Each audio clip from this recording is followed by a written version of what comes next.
Well, hi everyone. I would like to begin by thanking Alice and Philip for inviting me to take part in this exciting symposium. I'm really looking forward to meeting you all virtually in September to discuss philosophy in and on translation.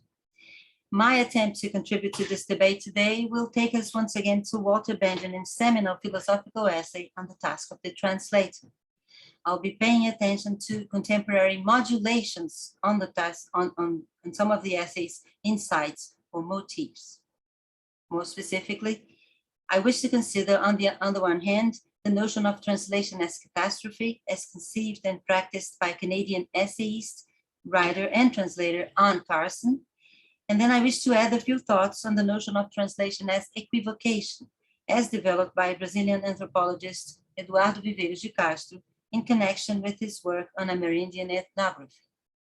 But before going into that, I find it perhaps useful to say a very quick word by way of self-introduction and tell you that my reflections on translation, both as a researcher and as a professional translator, have been for some time now considerably informed by the philosophical works of Wittgenstein.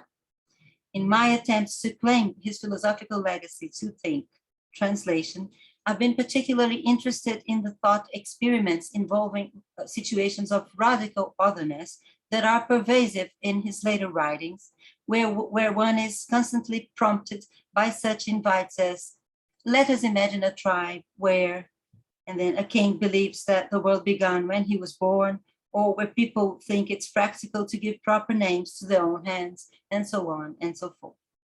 Those imaginary scenes are often meant to make us, so to speak, inhabit the circumstance of mutual unintelligibility, of disagreement so deep as to halt communication altogether. While trying to come to terms with Wittgenstein's characteristic refusal to rank such conflicting points of view according to any universal criteria of truth and falsity, I have myself been pursuing a perspectivist approach. So for the sake of context, you should know that this paper and most of my current research is driven by an interest in exploring the relationship between translation and perspectivism, and this with a possibly Wittgensteinian strain of perspectivism in mind. I'm especially interested in the difference Wittgenstein draws between agreement in opinions and agreement in form of life, as he does, for example, in section 241 of his philosophical investigations. A voice asks, so you're saying that human agreement decides what's true and what's false? Another voice replies, it is what human beings say that is true and false, and they agree in the language they use. That's not an agreement in opinions, but in form of life. A common ground, some might say, a common perspective, is evoked here. A common ground that is not reducible to mere convention. A tacit, non-propositional, non-universal, contingent, and yet coercive agreement in life lies beyond or below the realm of opinions, as something that actually precedes the opposition between truth and falsity. What seems to be at stake in the situations of deep disagreement Wittgenstein so often invites us to imagine is the very ground of one's life. A groundless ground, granted, but a ground nonetheless. In any case, something much harder to let go of than mere opinions or conventions. Well, so much for self-introduction. Let us now turn to Benjamin's essay. I have no intention to rehearse the essay's complexities or to address its famous controversies. It will be enough for my purposes here to highlight three aspects of the essay as a backdrop for what comes next. First, of course, the most salient motif in the essay, Benjamin's depiction of translation as a somewhat provisional way of coming to terms with the foreignness of languages. This is all too familiar. Translation is not only a provisional way to come to terms with the foreignness of languages to each other, it is also a privileged occasion to experience the foreignness of one's own language, its groundlessness. The translator who is not willing to allow his own language to be powerfully affected by the foreign tongue is failing the task at hand. For this task is precisely to release the power that every language has to differ from itself. The task of the translator is not to promote and conserve identity, it is to release and to produce difference. This brings me to my second highlight, namely Benjamin's depiction of translation as a dangerous activity, a depiction which remains so clearly at odds with the everyday experience of most actual translators. Yet Benjamin speaks of an enormous danger inherent in all translation, the danger that the gates of a language, thus expanded and modified, may slam shut and enclose the translator with silence. He further describes this danger as the threat that meaning becomes lost in the bottomless depths of language. The depths of any language are bottomless, and the worthy translation is the one willing to dance at the edge of the abyss to risk losing ground. We come now to the third aspect of attention. The danger surrounding a translator so inclined is also the danger of ridicule. I imagine it is no news for anyone in this audience that Benjamin's paradigm for the task of the translator, Hölderlin, the poet whose renderings of Sophocles and Pindar he deems a veritable prototype for the activity, has had his translations initially met with scorn and rejection, often as evidence of insanity. You'll all remember, for example, the famous story of a dinner party in 1804, just as these translations had appeared in print, when a reading of Hölderlin's Antigone had led Goethe and Schiller to laugh out loud. Well, by taking Hölderlin's translation seriously, by making the case that they are or should be a paradigm for literary translation, Benjamin's landmark essays plays, of course, an important role in a historical sea change concerning the task of the translator. Methods and choices that were previously not taken seriously come to be valued, and even prescribed. So the third aspect of the essays that I want to single out is merely this, that it stages a scene of change in the landscape of translation, a change from ridicule to seriousness. Against the backdrop of Benjamin's essays, with these three highlights in mind, translation as the production of difference, translation as a dangerous activity, and translation as hesitation between ridicule and seriousness, we can now turn to our contemporary modulations, and we begin with CARSON. Those familiar with her writings will know that translation plays a pivotal role for her. She is a prolific translator. She takes translation as the subject of essays and paratexts, and her own authorial texts are powerfully affected by her activity as a translator. Benjamin's conception of the task of the translator can be said to nourish her work, as she explicitly acknowledges, for example, in the introduction to her translations of Sappho, by evoking Benjamin's image of the translator as someone who is on the skirts of the language forest, calling into it without entering, but aiming at resonance. The foreignizing disposition is unequivocal and resurfaces in singular ways on her reflection on translation as catastrophe. But before going into that, let us briefly consider, for comparison, a sample of her own rendering of Antigone. The opening dialogue between Antigone and his man reads, "We begin in dark, and birth is the death of us." Who said that? Hegel. Sounds more like Beckett. He was paraphrasing Hegel. I don't think so. A few pages ahead, when Creon makes his first appearance, we'll hear him saying, "Here are Creon's verbs for today: adjudicate, legislate, scandalize, capitalize. Here are Creon's nouns: man, reason, treason, death, ship of state, mine." The chorus objects, "Mine isn't a noun," to which Creon retorts, "It is if you capitalize it."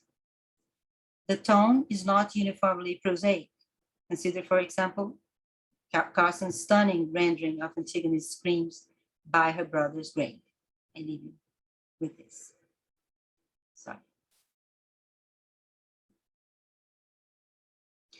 Now, of course, one doesn't have to be familiar with the Greek original to find this rendition of Antigone strange, to hesitate before its anachronisms, to wonder about the fate of Sophocles' lengthy stanzas, here sometimes comprised to single words, into single words.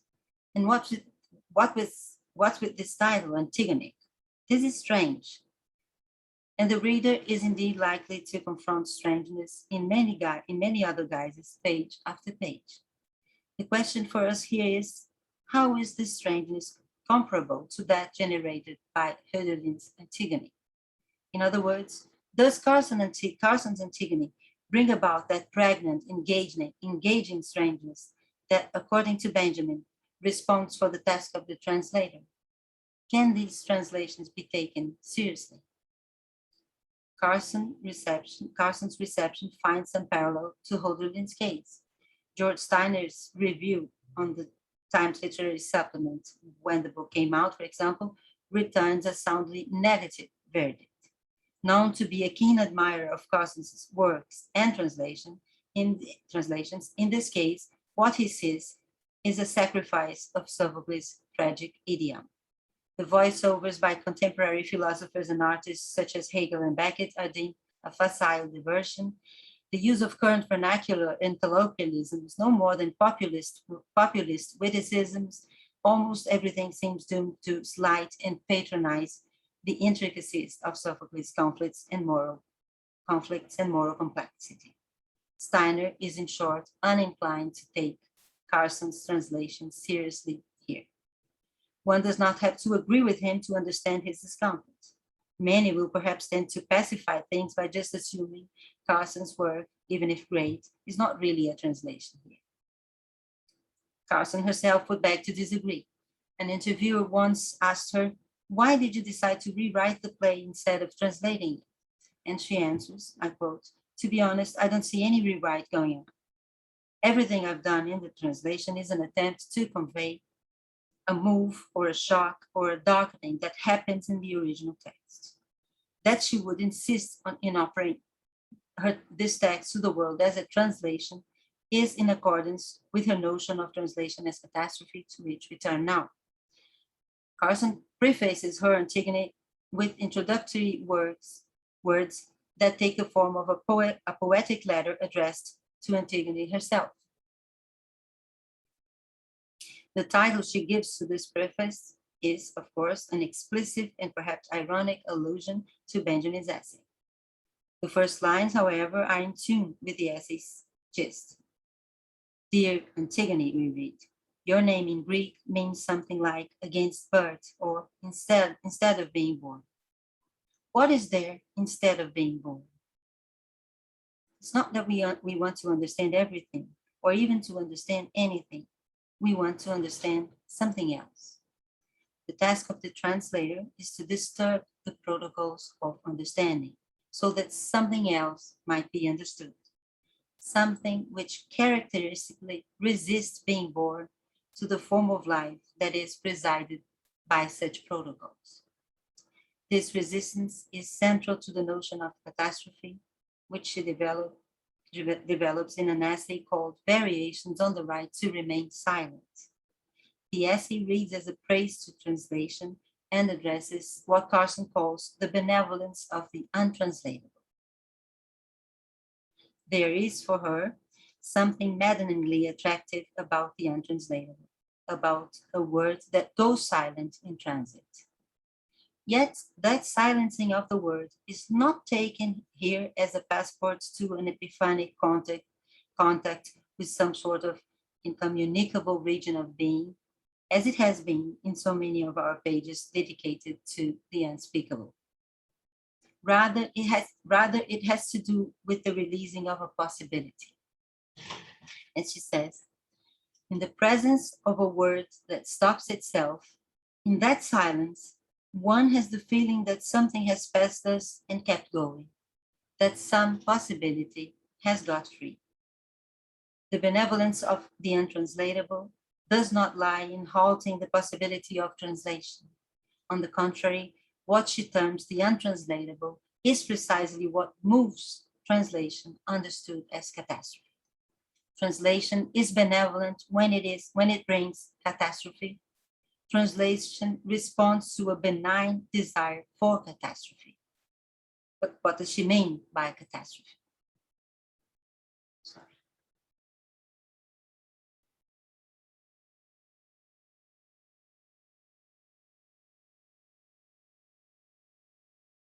Catastrophe is, in our own words, an answer of genius to cliché, an answer moved by a rage against cliché. We all feel this rage at some level, at some time, she says. The genius answers to it is catastrophe. And then she adds, I say catastrophe is an answer because I believe cliché is a question. Now this is intriguing. How is cliché a question? We may wonder. We resort to cliché because it's easier than coming up with something new. Or maybe because coming up with something new may feel as a risk. And yet clichés can also be infuriating. We all feel that rage at some point. Perhaps the silent question cliché is always asking is quite simply, am I really necessary? Would we not try to come up with something fresher? The issue looms larger when we consider this other moment of Carson's essay, when she extends the reach of cliché to the entirety of one's language. After all, she says, what else is one's own language but a gigantic cacophonous cliché? Nothing has not been said before. The templates are set. Note that even Carson's words about cliché here may strike some as a cliché. But in any case, if one's own language is no more than a gigantic cliché, then the question, this gigantic cliché, is silently asking of itself, am I really necessary? Takes a more catastrophic turn. The imagination of foregoing one's own language in its entirety, foregoing one's own form of life, its very consistency, may indeed be cause for fear and reason for us to yield to cliché, however furious we may feel against it at times. Some, however, act on their rage. Some are willing to catastrophize. Carson's essay is structured around a very diverse collection of examples of powerful catastrophists. The list includes Homer, Joan of Arc before her inquisitors, the painter Francis Bacon, Poe Allen, and again, Hölderlin. All of those moved by the untranslatable, rage against cliché, and for her self-consciously and dangerously manipulate catastrophe. Here's how she describes Hölderlin's manipulations, the exercising of his deadly literalism, both in translating from Greek to German and later on in retranslating his own poems from German to another German. So she says, as if he were moving along a line, ripping the lids off words and plunging his arms in, he met his madness coming the other way. Dangerous moves indeed. Here's my question. How is Anne Carson also manipulating catastrophe? Just seen some examples. How do her own methods compare? The essay Variations on the Right to Remain Silent ends with what she explicitly names as an experiment in catastrophizing translation.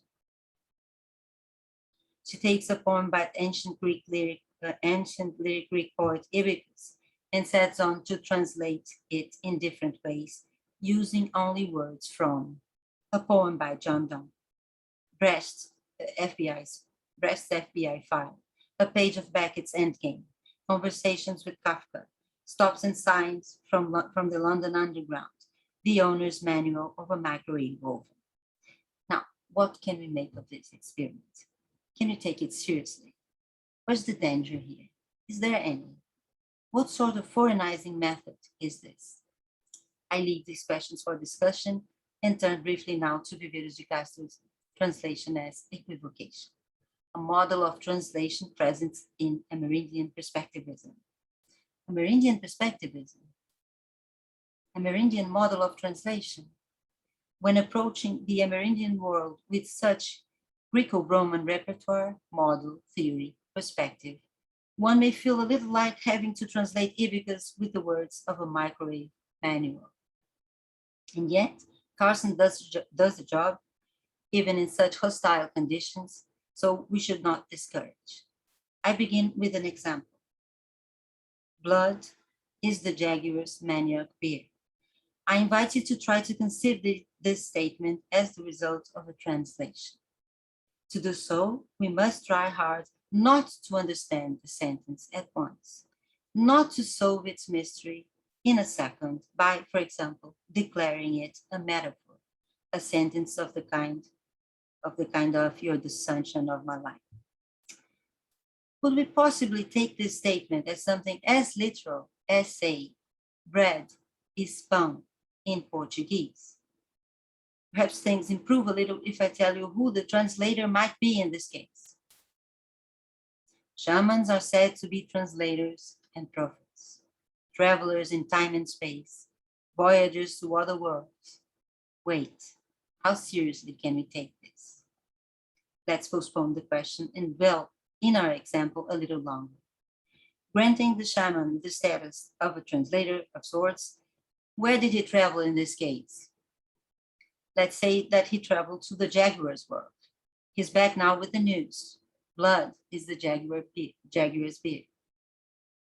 If we keep trying not to pacify this sentence just yet, a puzzling scene of translation may be discerned.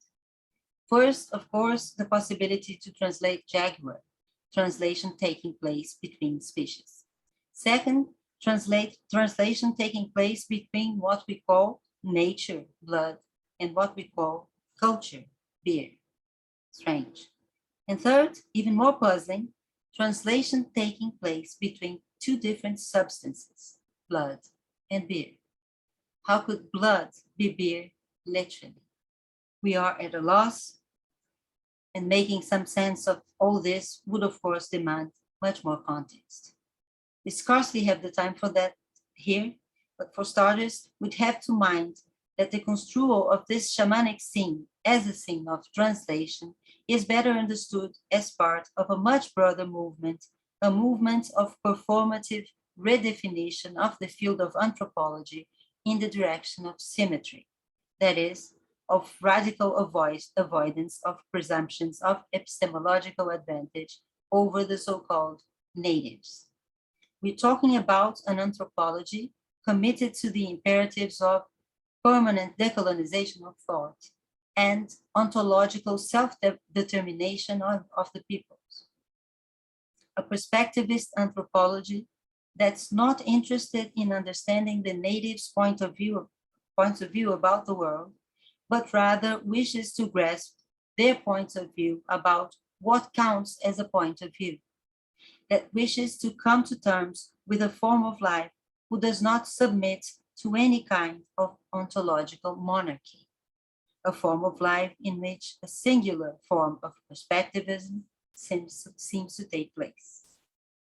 Those are all descriptions offered by Brazilian anthropologist Eduardo Viveiros de Castro to refer to this more or less recent turn in the field of anthropology, of which he is one of the protagonists. In a paper called Perspectival Anthropology and the Method of Controlled Equivocation, he presents a model of translation that casts light on the jaguar's example. To describe this model, Castro turns explicitly to Benjamin's essay. A good translation, he says, is one that betrays the destination language, not the source language. A good translation is one that allows the alien concepts to deform and subvert the translator's conceptual toolbox. Benjamin's translation theory is precisely the one to be deformed and subverted.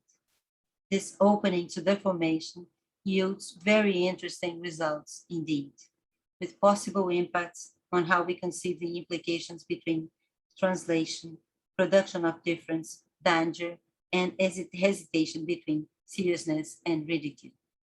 How are we to take the foreignizing gesture in the context of a form of life pervaded by such a radical economy of alterity?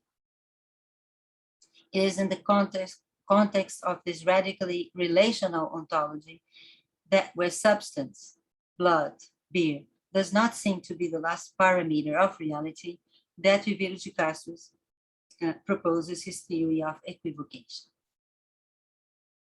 Indigenous perspectivism is a theory of the equivocation, that is, of the referential alterity between homonymic concepts. Equivocation appears here as the mode of communication par excellence between different perspectival positions.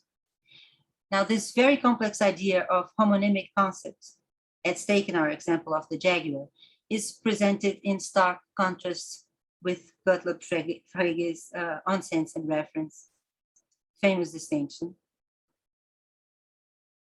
The aim of perspectivist translation is not that of finding a synonym, a co-referential representation like morning star, evening star, in our human conceptual language for the representations that other species of subjects use to speak about one and the same thing. Rather, the aim is to avoid losing sight of difference. Equivocation is not an error or an illusion, it is rather a tool of objectification. To translate, Vivian de Castro says, to translate is to situate oneself in the space of the equivocation and dwell there. It is not to unmake the equivocation. To translate is to emphasize and potentialize the equivocation. That is, to open and widen the space imagined not to exist between conceptual languages in content. We can now finally go back to our unintelligible example of the jaguar and still ask, but can we take it seriously? The disposition to translate, even to translate modes of translation, may just teach us what it means to take seriously that which we do not understand. Thank you very much. I look forward to meeting you all in September.